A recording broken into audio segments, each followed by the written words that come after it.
Rūdis aiškiai, matosi. Aiškias rūdis. Aiškis rūdis, tu gali rūdynį. Jo, todėl tas šaltinis rūdinė vadina. Čia va, jeigu žiūrėtumėm šventvietę, susideda iš dažnai šventvietės dalis gali būti ir akmuo, ir ar ten koks šaltinis, ar koks medis šventas. Čia jeigu turim šaltinius rūdinę, va, tai antra šventvietės dalis kaip kompleksai gali būti čia tokia ir begalinė sietuva vadinama. Čia galėjo būti irgi turėti ryšį su šitą. Sunkiai priėjom smegenis, mes nepripratę prie tokių dalykų, aplamai pamiršę tuos dalykus. Pripratę, kad šventvietė, tai čia reiškia kažkokie, kalnas su kryžiumi, ar ten bažnytelė, ar ten kokia koplyčia.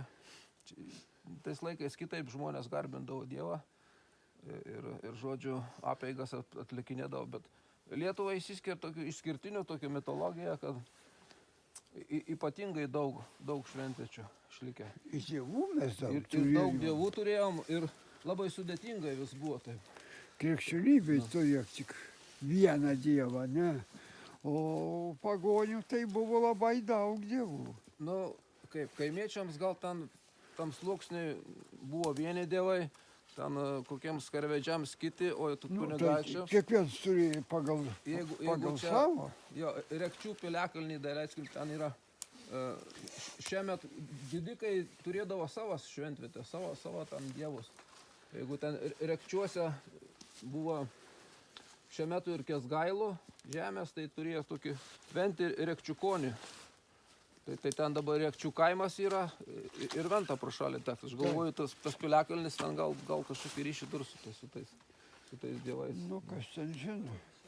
Bet šiaip vadinamoji pagonybė irgi buvo vienas dievas tikimas, nes Gediminas karalius rašo laišką popiežiui, kad rusėnai tiki savo papročių į Dievą, lenkai savo, mes lietuviai tikim savo ir visi tikim į tą patį Dievą. Tai pripažina tokį dalyką. Gediminą reikėjo pritraukti. Mes nežinosim, kaip ten dabar. Aš tikiu, kad dabar žmonės daugiau meluoja negu tais laikais. Motyvuoti nereikėjo. Bet pasižiūrėkit, koks iš tikrųjų kaip amfiteatras. Iš tikrųjų pasižiūrėkit iš tos pusės dabar. Čia ir šių pusės. Grinai amfiteatras. Jeigu šitų medžių nebūtų būt labai aiškiai. Nu, va čia jau galės drąsiai rengti talką.